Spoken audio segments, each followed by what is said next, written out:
Hey there, everyone, and welcome back to Utility Sports. Hope you are all doing well as we get closer to the 2021 NFL Draft. We are just a couple days away, and today you can see I'm joined by special guest Trevon Chris Robertson, the local Chargers fan, and he is here today to break down a final Chargers team mock draft for the NFL Draft, things to watch for, what could possibly happen, and places of need for the Los Angeles Chargers. Trevon, how are you doing today?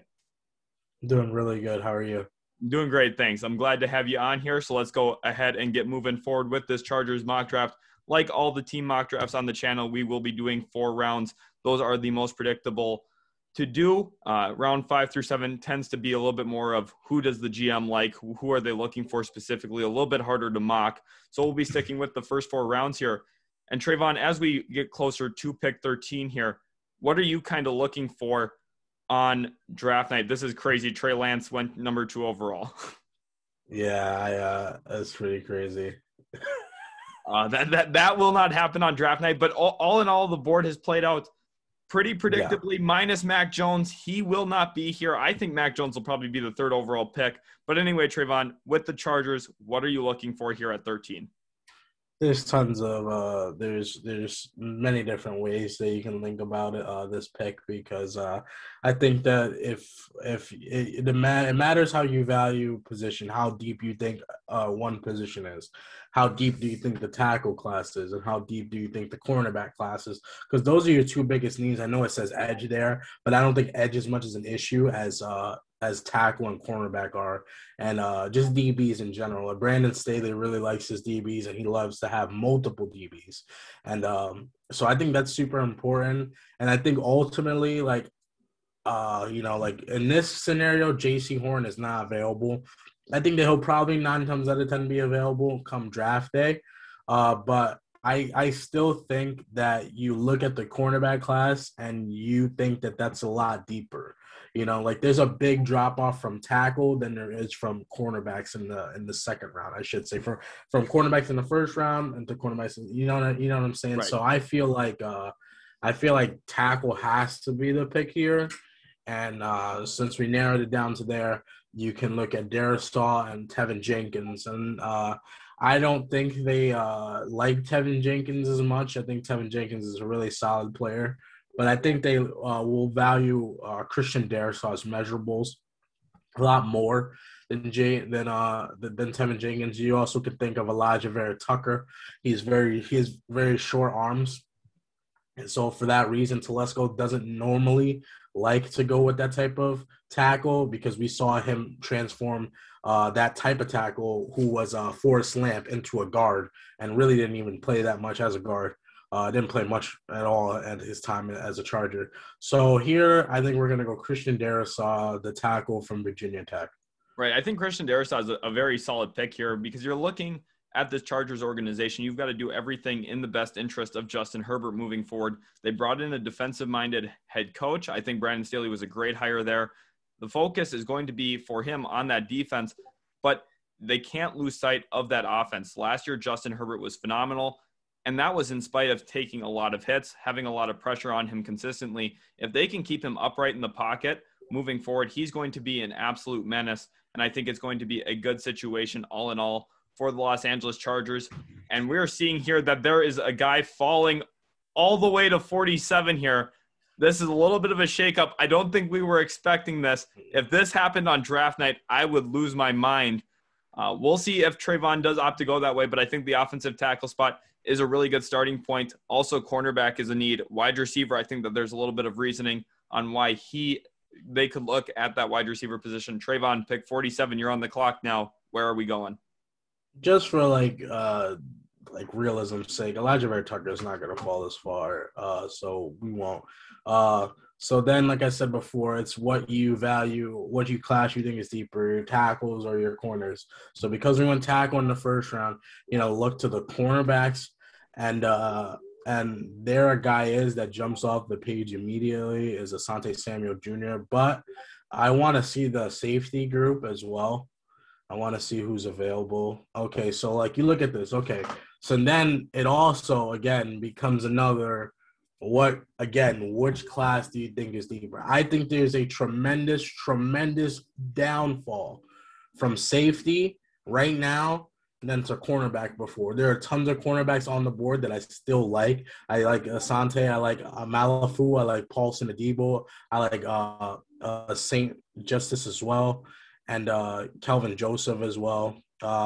So because of that, Brandon Staley really likes to utilize his safeties and his safety as chess pieces, and we don't really have a true free safety. Nazir Adderley hasn't transformed into that yet, and I think that he can still be a nice rotational piece, but I think that it really comes down to two players right here. It comes down to Javon Holland and Richie Grant.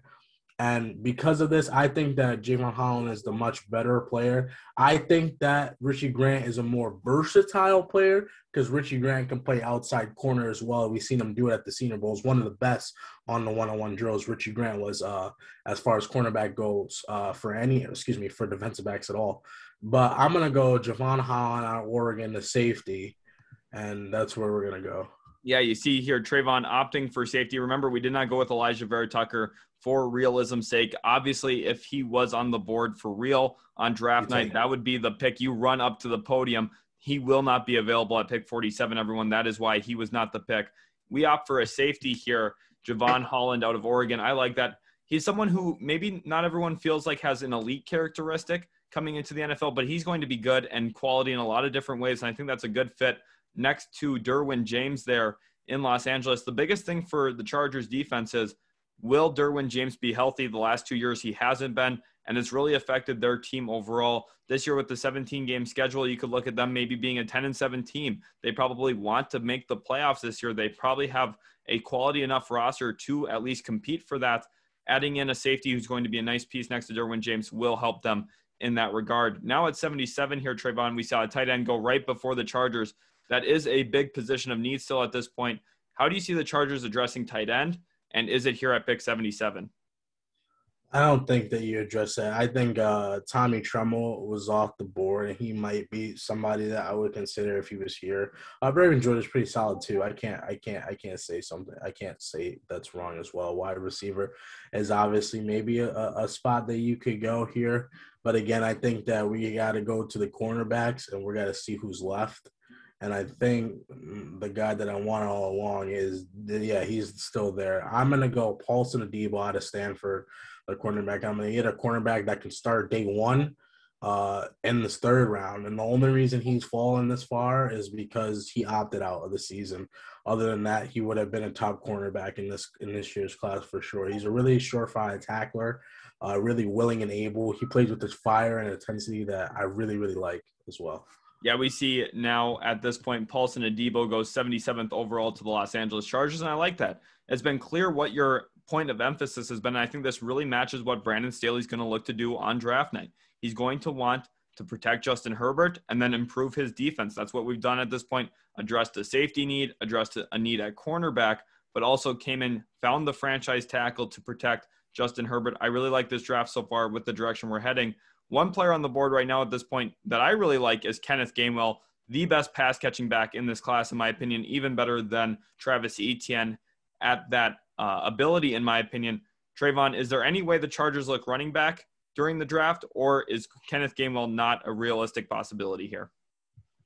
I think that running back might be addressed, and it might not. And if it does get addressed, I think it gets addressed on day 3 and not day not day 2. I guess because we're going to round 4, so it's technically day 3 as well. But I don't really see us going running back because we just spent a 4th round pick on Joshua Kelly last year. But also that was also Anthony Lynn's guy. He was in love with that guy. So I mean, a different coaching staff might view him differently and might want a different type of change of pace back. So I'm not too sure as far as that goes. I don't see us taking running back this early, considering this is our 2nd, 3rd round pick that we got as a compensatory pick. So on the board right now, there's still tons of talent. I don't know if Quincy Roche is this far. I don't know how he fell this far. Hamza Nuruddin is really, really good. If I didn't take Javon Holland, he was a target as well later in the draft, but I already got that. James Hudson's interesting. Emerson Smith, Tyler Shelvin. I think it's a little too early for him. Andre Sisco, Trill Williams. Hamakar Rashid is really, really solid. Okay, so will you go up for me? So because of everything, that's how the board is falling. I got my tackle, I got my corner, and I got my safety. A guy that is there that I really like right now is I'm gonna go get some more offensive line depth. I'm gonna go get Ben Cleveland out of Georgia. This guy's a freak. I don't know if you've seen him with his shirt off. This guy is a absolute monster of a guard, and I'm gonna hope that he can develop and polish himself around Matt Filer and Corey Lindsey and Abushi as well, and hopefully, down the road become my starting guard. Right. We see a interior offensive lineman option now for the Los Angeles Chargers. It's clear and obvious they do need to improve along that offensive line. They did spend some money in free agency with Corey Linsley, the all-pro center, bringing him in. Ben Cleveland could be a nice long-term option. Like you said, the physicals are there. Extremely strong prospect. I think that he could bring a nice emphasis into that offensive line next to Christian Darrisaw for the future. Now at pick 118 here, we are in the 4th round now. Looking at what you've already addressed, it looks like edge is one of those key positions you haven't touched so far, and also wide receiver. Is there a specific way you're looking here if you're Los Angeles? You see, there's still so much defensive talent on the board, but go to the wide receiver position and let me see who we have and who's available. Anthony Schwartz is very interesting, but I think you could wait around for Anthony Schwartz. Anthony Schwartz is like the fastest receiver in this draft, and I want him for sure. But I think 4th round is a little too rich for him. It might be where he goes just because of that speed. Teams overvalue speed a lot.